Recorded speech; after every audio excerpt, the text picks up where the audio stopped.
Hey, it's Sid Brantigan, the Britpreneur, and this is a quick Screencast-o-Matic review video. If you've been looking into Screencast-o-Matic, perhaps you're looking for a video editor that is reliable and will be able to edit videos quickly and easily. And I have to say, having used Screencast-o-Matic for, I'd say over just 4 years, maybe even 5 years, it's been a while that I've been using it. It's been pretty reliable. So I'm going to go through some of the good things about Screencast-O-Matic. I'm going to be honest with you and go for the bad stuff as well. It's not perfect software. There is no such thing as perfect software.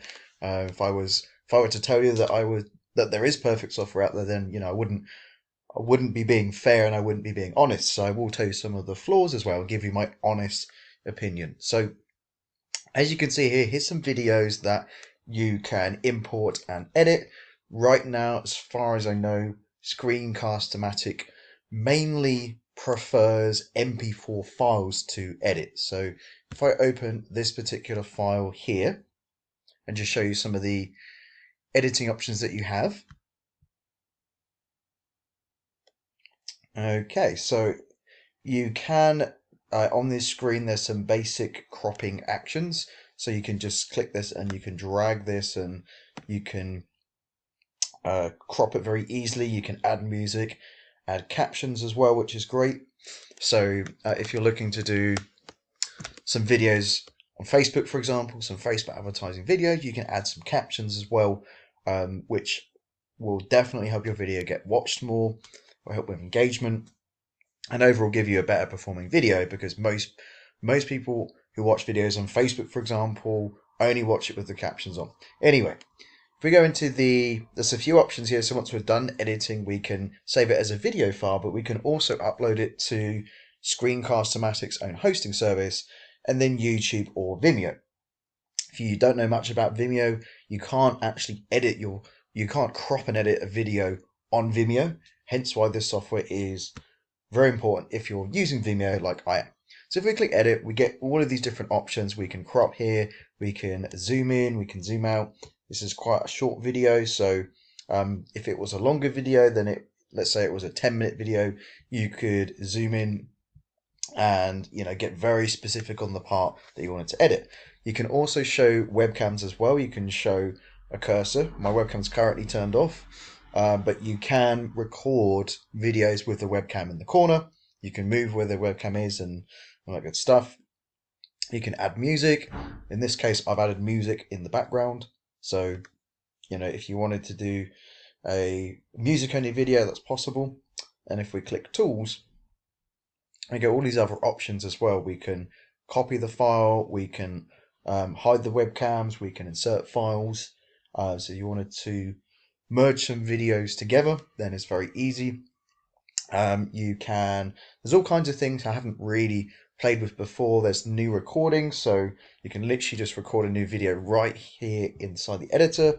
You can add a text overlay, so if you wanted to add a call to action in the video, that's very easy to do. Some images, and there's a little bit of editing features in here that you can do. So, it's very easy to use. You can replace videos, speed the video up and down. You can add some transitions.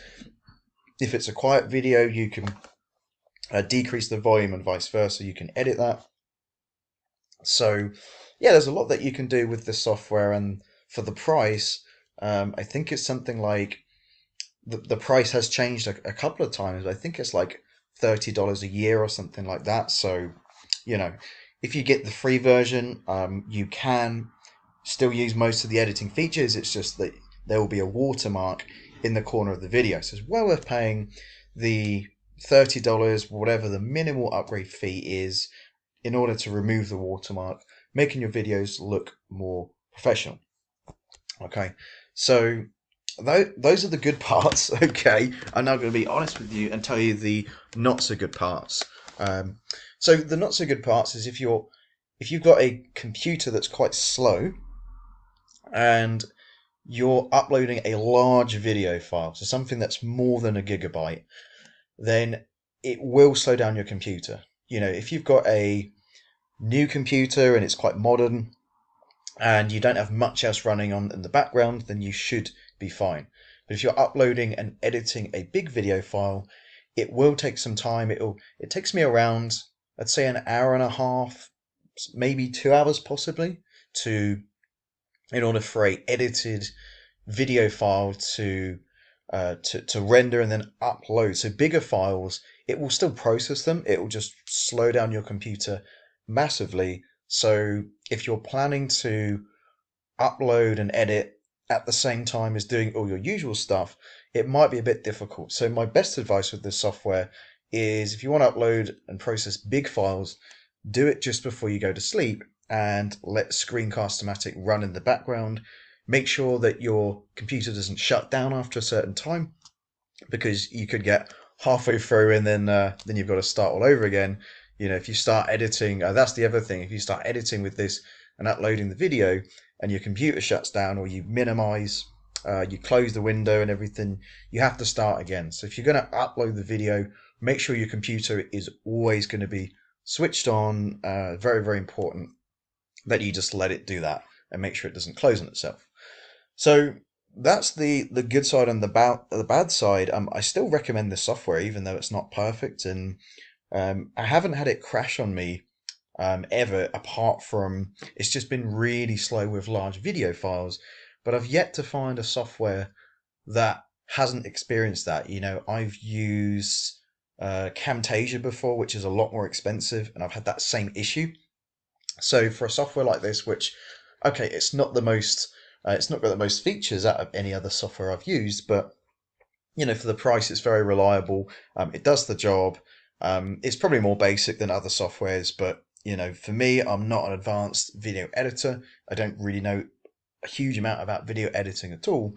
So if you want to just literally download a video, edit it slightly, add some text, maybe some music, and then upload it, then this is absolutely perfect. Very easy to use. And yeah, that's more or less the ins and outs of Screencast-o-Matic. So thanks for watching this video. There is a link somewhere around this video to Screencast-o-Matic if you want to check it out. I'm not sure if there's a free trial. There might be, there might not be, but either way, the price is very nominal for what it is. I do recommend getting it unless you're looking to really, if you're very serious about video editing, you might want to look at some more advanced softwares. But in most cases, this will be, you know, this will probably get you through most video editing tasks.